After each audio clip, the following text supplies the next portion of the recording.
कुछ स्वादिष्ट है बनाना तो playrecipes.com पे जरूर है आना। गरीब का कोरोना।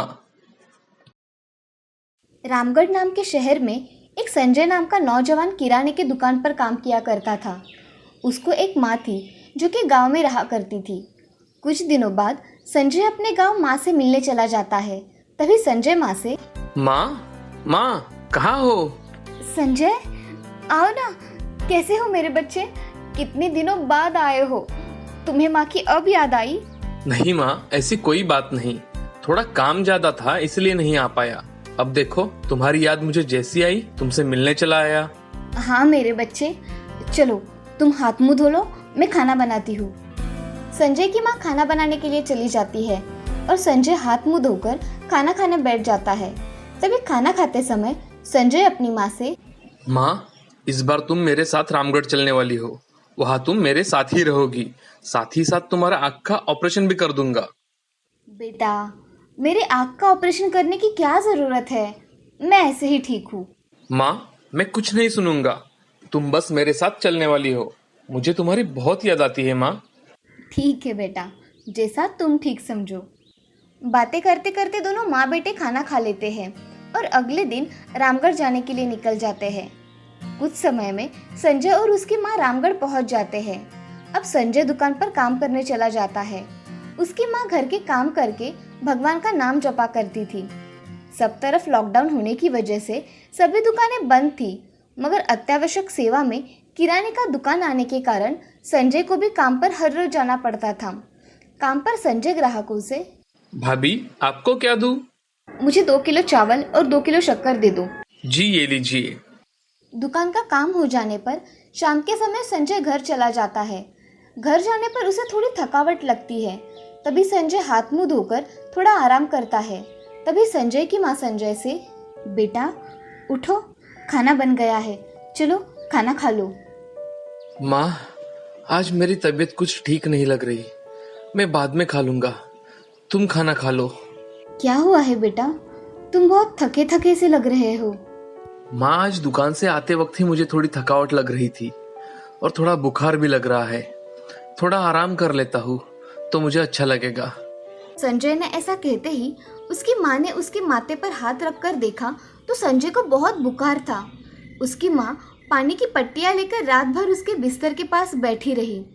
पट्टियाँ रखने की वजह से उसे थोड़ा अच्छा महसूस होने लगा और थोड़ी देर में संजय को नींद आ गई। सुबह जब संजय उठा तो उसे जोर जोर से खांसी आने लगी। तभी उसकी माँ संजय से, संजय तुम्हें तो खांसी आ रही है, रुको मैं तुम्हें गर्म पानी देती हूँ। ऐसा कहकर संजय की माँ गर्म पानी करने के लिए चली जाती है। तभी संजय अपनी माँ से, माँ मुझे अजीब सा लग रहा है माँ, मुझे सांस लेने में भी तकलीफ हो रही है, मुझे अस्पताल लेकर चलो माँ। हाँ बेटा, मैं किसी को बुला कर लाती हूँ, फिर हम अस्पताल में जाएंगे। तुम तब तक सांस लेने की कोशिश करो। हाँ माँ। अरे कोई है, मेरे बेटे को मदद की जरूरत है। संजय की माँ पड़ोसियों को आवाज लगाती है मगर कोई नहीं आता। तभी उसकी मदद करने के लिए संजय का दोस्त राघव आ जाता है। तभी राघव माँ से, माँ जी क्या हुआ, आप ऐसे मदद के लिए चिल्ला क्यों रही है? मेरे बेटे संजय को अस्पताल में लेकर जाना है, कृपया मेरी मदद करो। चलो माँ जी मैं आपकी मदद करता हूँ। राघव अब संजय की माँ के साथ उसके घर चला जाता है। इधर संजय को सांस लेने में बहुत तकलीफ हो रही थी। ये सब देख राघव माँ जी से, माँ जी मैं कोई ऑटो मिलता है क्या देखता हूँ, मैं अभी आया। ऐसा कहकर राघव घर से बाहर कोई मिलता है क्या इस खोज में बाहर निकल गया। मगर उसके बहुत प्रयास के बाद भी एक भी गाड़ी उसके पास नहीं रुकी, ना ही कोई ऑटो उसे मिली। वो बहुत निराश हो गया। उसे उसके सामने एक रेडी दिखाई दी जिसकी गाड़ी पूरी खाली थी, क्योंकि लॉकडाउन की वजह से कोई धंधा शुरू नहीं था।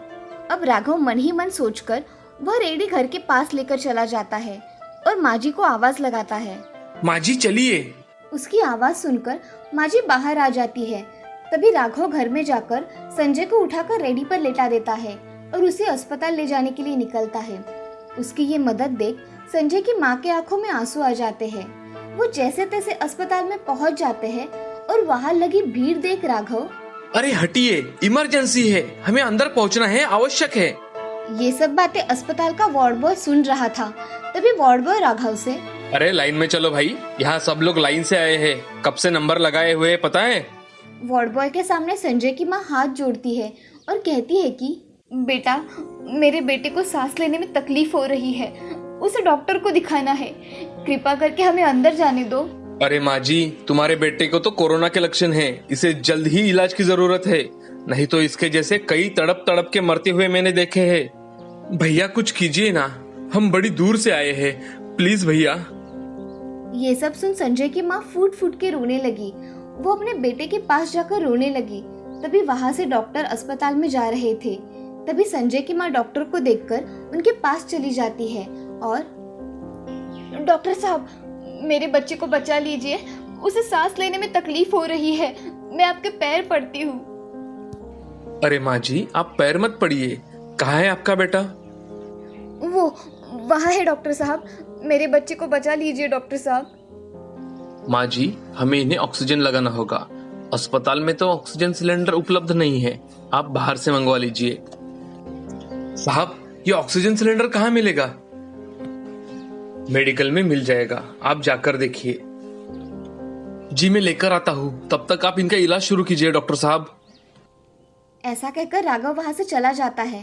तभी थोड़ी देर में डॉक्टर संजय को अस्पताल में भर्ती करवा लेते हैं, मगर ऑक्सीजन ना होने के कारण उसकी हालत खराब हो रही थी। ये सब देख उसकी माँ संजय से, संजय उठो ना, तुम्हें कुछ नहीं होगा। ऐसा कहते ही उसकी माँ फूट फूट कर रोने लगी और भगवान से, हे भगवान, मेरे बच्चे को बचा लो, मैंने आज तक तुमसे कुछ नहीं मांगा, मुझे मेरा बच्चा लौटा दो। ऐसा कह के संजय की माँ बहुत रोने लगी और मन ही मन भगवान का नाम जपने लगी। इधर राघव बहुत सारे मेडिकल में जाता है, मगर उसे किसी भी मेडिकल में ऑक्सीजन सिलेंडर नहीं मिलता। ये सब देख राघव बहुत निराश हो जाता है और अस्पताल जाने के लिए निकलता है। तभी मन ही मन राघव भी भगवान का नाम लेता है और थोड़ी ही देर में संजय की सांसें थोड़ी कम होने लगी। तभी उसकी माँ संजय से, उठो ना संजय, मेरे बच्चे, तुझे कुछ नहीं होगा, भगवान मेरे बच्चे को बचा ले। अरे उठ ना संजय, मैं कैसे रह पाऊंगी तेरे सिवा। ऐसा संजय की माँ कह रही थी। तभी उसके पास एक नौजवान लड़का आया और संजय की माँ से, माँ जी ये लीजिए, मेरे पास ऑक्सीजन सिलेंडर है, मैंने मेरे पिताजी के लिए लेकर आया था, मगर उनको इसकी जरूरत ही नहीं पड़ी। उस लड़के की आंख से आंसू बह रहे थे और वो एक इंसानियत के नाते उसका काम करने आया था। आज संजय की माँ को वो एक भगवान के रूप में दिखाई दिया। संजय की माँ उस लड़के से, बेटा तुम मेरे लिए भगवान हो, मैं तुम्हारा धन्यवाद कैसे करूं, ये मुझे समझ में नहीं आ रहा। माँ जी, आप मेरे माँ समान हैं, आप मेरे सामने हाथ मत जोड़िए, मैंने अपने पिताजी को खोया है, आपके बेटे के लिए मेरी कोई मदद हो सके तो इससे अच्छा क्या होगा, मैं चलता हूँ माँ जी। ऐसा कहकर वो लड़का वहाँ से चला गया। अब कंपाउंडर ने आकर वो ऑक्सीजन सिलेंडर संजय को लगाया। तभी उसने आंखें खोली और संजय की माँ के जान में जान आ गई। संजय की माँ ने मन ही मन फिर से एक बार उस लड़के का धन्यवाद किया। तभी थोड़ी ही देर बाद राघव वहाँ आ जाता है और देखता है कि संजय को ऑक्सीजन सिलेंडर लगाया हुआ है। ये सब देख राघव माँ जी से, माँ जी ये ऑक्सीजन सिलेंडर कहाँ से मिला, बाहर तो कहीं नहीं मिल रहा था। आज मेरे संजय को भगवान बचाने आए थे, उन्हीं की कृपा से सब हुआ है। समय पर एक नौजवान लड़के ने आकर मेरी मदद की, इसीलिए मेरे संजय की जान बच सकी। मैं उस लड़के का एहसान जिंदगी भर नहीं भूलूंगी। ये सब सुन राघव भी चकित रह गया और राघव ने माँ जी के साथ रुककर अपने दोस्त की मदद की और इस कोरोना के जंग में संजय की माँ का साथ दिया। दोस्तों, ये कठिन परिस्थिति भारत में हो रही है, लेकिन हमें इस मुश्किल घड़ी में हारना नहीं है। हमें इस घड़ी में संयम से काम लेना है और मास्क पहनकर 2 गज की दूरी बनाई रखनी है। कोरोना हारेगा तभी हमारा देश जीत पाएगा। ये ध्यान में रखकर हमें खुद से हो पाए उतनी मदद करनी चाहिए। एक सोलापुर नाम के गांव में एक हीरो का व्यापारी रामसेन रहा करता था। उसको पैसों की कोई कमी नहीं थी। उसके घर में उसकी पत्नी सुमति और बेटी सोनिया रहा करती थी। उसको एक ही बेटी होने के कारण सोनिया बहुत लाड प्यार में पड़ी थी। उसकी हर एक ख्वाहिश उसके पिताजी पूरी कर दिया करते थे। एक दिन सोनिया अपने पिताजी से, पिताजी मुझे कुछ पैसे चाहिए थे। किस लिए चाहिए थे पैसे सोनिया? पिताजी मुझे कुछ शॉपिंग करनी है और कुछ मेकअप का सामान भी लाना है। ये लो 10,000 रुपए, और चाहिए तो मांग लेना। जी पिताजी। सोनिया बड़ी ही खुश हो गई और शॉपिंग करने के लिए चली गई। अब सोनिया दिन भर शॉपिंग करके थककर घर आकर सो जाती है। अगले दिन सोनिया की माँ सुमति उसकी पुरानी दोस्त शीला से बात कर रही थी। अरे शीला, इतने दिनों बाद फोन किया? अरे थोड़ा काम था, इसीलिए मैंने तुम्हें फोन किया। क्या काम है, बताओ। अरे सुमति, मेरी सहेली का लड़का है सुशांत। उसका स्वभाव बहुत अच्छा है। एक बड़े कंपनी में मैनेजर की पोस्ट पर है। खानदान भी बहुत अच्छा है। मैं सोच रही हूँ कि हमारी सोनिया के लिए रिश्ता कैसा रहेगा। शीला, तुम्हारी नजर में है तो लड़का अच्छा ही होगा। हाँ, लड़का तो बहुत अच्छा है। दोनों की बातें हो जाने के बाद उसी दिन सुमति रामसेन से बात करती है। अरे सुनते हो, मेरी सहेली है ना शीला, उसने हमारे सोनिया के लिए एक बहुत अच्छा रिश्ता लाया है। अगर आपको पसंद आए तो हम बात आगे बढ़ाएंगे। अरे सुमति, सोनिया अभी छोटी है, मुझे लगता है कि हमें कुछ देर रुक जाना चाहिए। अजी, लड़की बड़ी हो रही है, उसके हाथ हमें कभी ना कभी पीले तो करने ही पड़ेंगे ना। हाँ, तुम्हारी बात भी तो सही है। देखते हैं, लड़के को बुला लो इस रविवार को। जी ठीक है। ऐसा कहकर सुमति शीला को फोन करके सारी बात बता देती है और लड़के वालों को रविवार को आने के लिए बता देती है। रविवार के दिन लड़के वाले लड़की को देखकर पसंद कर लेते हैं और सोनिया को भी लड़का बहुत पसंद आ जाता है। अब कुछ ही दिनों में उन दोनों की बड़ी धूमधाम से शादी हो जाती है। शादी के कुछ दिनों बाद ही सोनिया अपना पार्लर, मेकअप सब खर्चे शुरू कर देती है। अब सोनिया की सास सोनिया से, अरे बहू सुनती हो, मुझे जरा पानी लाना। माँ जी, मैंने मुंह पे फेस पैक लगाया है, इसीलिए आप खुद ही पानी ले लीजिए। अरे बहू, तुम्हारे माँ पिताजी ने तुम्हें बड़ों का आदर करना कुछ सिखाया है या नहीं? आप ले लीजिए ना माँ जी, मैं थोड़ी बिजी हूँ। हाँ हाँ, तुम्हें तो बड़े काम है। ऐसे ही हर रोज सास बहू की नोकझोंक हुआ ही करती थी, मगर सोनिया उसकी सास का कुछ भी कहा माना नहीं करती थी। एक दिन सोनिया अपने पति से, अरे सुशांत, मुझे कुछ पैसे चाहिए थे। किस लिए चाहिए थे पैसे सोनिया? अरे थोड़ा पार्लर जाकर आऊंगी सोच रही थी। ये लो सोनिया मेरा कार्ड, तुम्हें जो चाहे वो लेकर आना। सोनिया बड़ी खुश हो जाती है और कार्ड लेकर पार्लर चली जाती है। पार्लर में जाकर सोनिया खुद के लिए थोड़ा कॉस्मेटिक का सामान भी ले लेती है। वो शाम को घर आ जाती है, तभी उसके हाथ में सामान देख उसकी सास उससे, अरे बहू, आज क्या दुकान उठाकर लाई हो क्या? अरे नहीं माँ जी, दुकान उठाकर लाती तो कहाँ रख पाती। उसका जवाब सुन सास चुप हो जाती है और उसके मन की करने देती है। तभी घर आकर सुशांत सोनिया से, अरे सोनिया, तुमने 20,000 रुपए खर्च कर डाले पार्लर के चक्कर में। हाँ, मुझे इतने ही लगते हैं। अरे थोड़ा कम खर्च किया करो, ऐसा खर्चा करोगी तो मेरी तनख्वाह 10 दिन में खत्म हो जाएगी। मुझे वो कुछ पता नहीं, मुझे मेकअप के लिए पैसे चाहिए थे। अरे सोनिया, थोड़ा समझा करो ना। तुम हमेशा मुझे ही बोलते हो। ऐसा कहकर सोनिया गुस्से में अपने कमरे में चली जाती है और सुशांत वहाँ सोचते हुए बैठ जाता है। सुशांत मन ही मन में, ये सोनिया का क्या किया जाए जिससे उसका मेकअप और पार्लर का भूत उतर जाए। ऐसे ही वो मन में सोच ही रहा था कि तभी उसके मन में एक विचार आता है। अगर मैं इसको बहुत सारा मेकअप का सामान ला कर दे दूं, तो ये महीने भर मेरे पीछे नहीं लगेगी और शांति से घर में भी रहेगी। ऐसा मन ही मन सोचकर वो खुद के विचार पर बहुत खुश हो जाता है और अगले दिन सुशांत सोनिया से, सोनिया चलो, आज मैं तुम्हें बड़े कॉस्मेटिक के दुकान में लेकर चलता हूँ। तुम्हें जो भी मेकअप का सामान चाहिए वो ले लेना। क्या तुम सच कह रहे हो? हाँ, मैं सच कह रहा हूँ।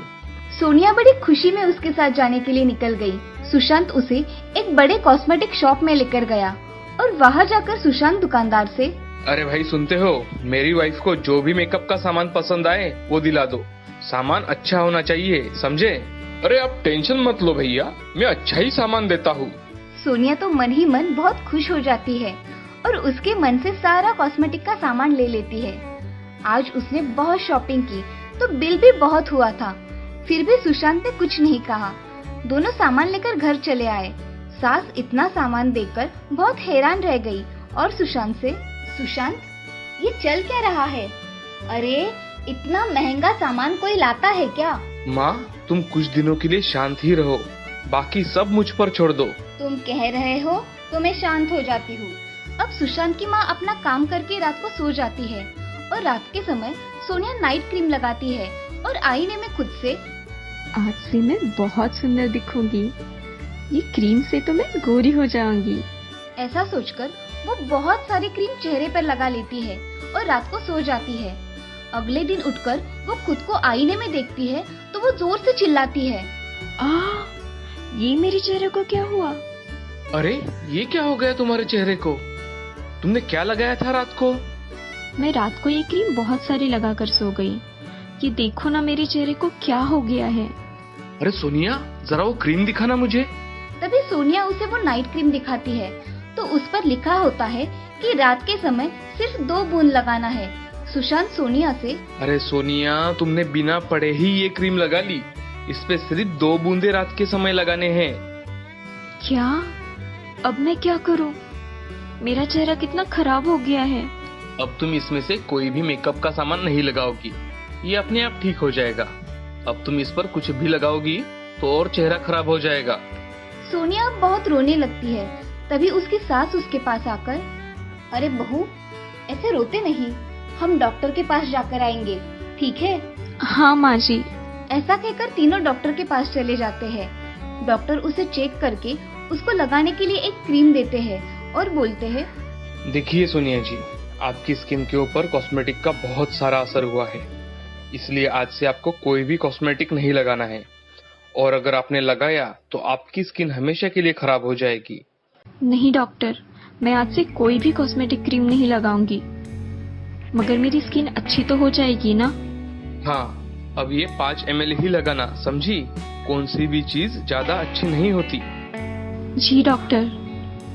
सोनिया अपने परिवार के साथ घर आ जाती है और घर आकर सुशांत और सास से, माँ जी मुझे माफ कर दीजिए, मैंने आपसे बड़ी बदतमीजी से बात की। अरे नहीं बहू, माफी मत मांगो, तुम्हें समझ आया यही बहुत है मेरे लिए।